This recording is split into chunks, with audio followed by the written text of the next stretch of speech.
খুব বেশি দেরি হয়ে যাবে না, এটা বন্টন করি।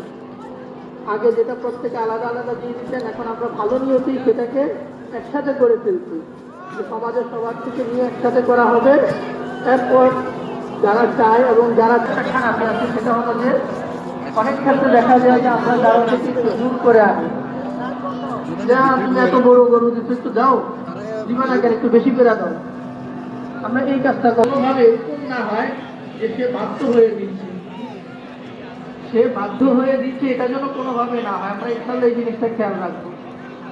আর দেওয়ার ক্ষেত্রে আমরা এটা খেয়াল রাখবো যে যারা সামাজিক বন্টনের দিক থেকে আছে, কারো ফ্যামিলিতে মেম্বার বেশি থাকতে পারে, সেভাবে ইনশাল্লাহ খেয়াল করে দেব। তবে এটা যেন অবশ্যই ইসলামের বিধানকে লঙ্ঘন না করে।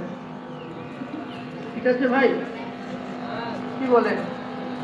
আর তৃতীয় বিষয়, আমরা যারা গোস্ত ফ্রিজ করে রাখি, মোটামুটি সবাই করে রাখি, ফ্রিজ করে রাখার ক্ষেত্রে অনেকের দেখা যায় যে এরকম যে এই কুরবানির গোস্ত পরের কুরবানি আসলে আবার খালি করি। এটা যদিও পুরো কুরবানির পশুটা পুরাটাই আপনার জন্যই, আপনি যদি বলেন যে এখান থেকে আমি এক পশমও কাউকে নেব, তাও আপনার জন্য জায়েজ। আবার আপনি যদি বলেন যে আমি পুরাটাই সৎকার করে দেব, সেটাও আপনার ইচ্ছা। তবে সুন্দর একটা পদ্ধতি আছে যে 3 ভাগ করে 1 ভাগ নিজের জন্য রাখা। আলাইহিস সাল্লামের হাদিসে বর্ণনায় পাওয়া যায়, ইবনে আব্বাস রাদিয়াল্লাহু তাআলা আনহু থেকে বর্ণিত।